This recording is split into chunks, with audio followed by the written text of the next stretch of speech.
செல்விக்கு கொஞ்சம் முங்கோபம் அதிகம். சிடுமூஞ்சி என்று எல்லார்கிட்டவும் கெட்ட பேர் எடுத்துவிட்டாள்.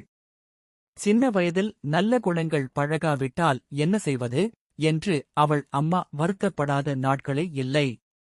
ஒருநாள் கொஞ்சம் கோபம் தலைக்கேறிய அம்மா செல்வியிடம், உன்னால் எனக்கு எந்த பயனுமில்லை.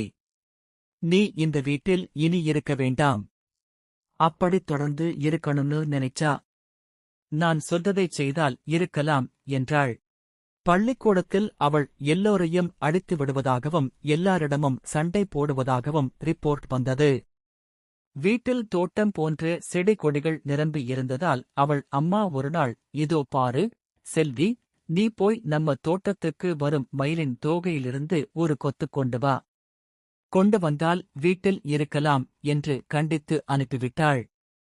வீட்டிலிருந்து வெளியேறிய செல்வி வீட்டிலிருந்து நிறைய நிலக்கடலைகளை அள்ளிக் கொண்டு போனாள்.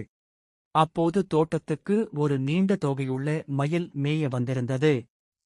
அதற்கு அருகில் சென்று நிலக்கடலைகளைப் போட்டு கொஞ்சம் கொஞ்சமாகச் செய்து வந்தாள். மயில் அவளோடும் இணங்கிப் பழக அதனை நெருங்கி அதன் தோகைகளை பறித்தாள். அது அவளை ஒன்றும் செய்யாமல் இருந்தது. வீட்டுக்கு கொத்து தோகையோடு வந்து தாயிடம் தர அவள் அம்மா அதனை விருட்டென எரியும் நெருப்பில் போட்டுவிட்டாள். அம்மா, இதற்கு நான் எவ்வளவு கஷ்டப்பட்டேன் தெரியுமா? இப்படி எரியும் நெருப்பில் போட்டுவிட்டீர்களே என்று வருந்த அவள் அம்மா மென்மையாகச் சொன்னாள். நான் இதை பறித்து வரச் சொன்னது எனக்காக அல்ல, எதற்கு என்று தெரியுமா?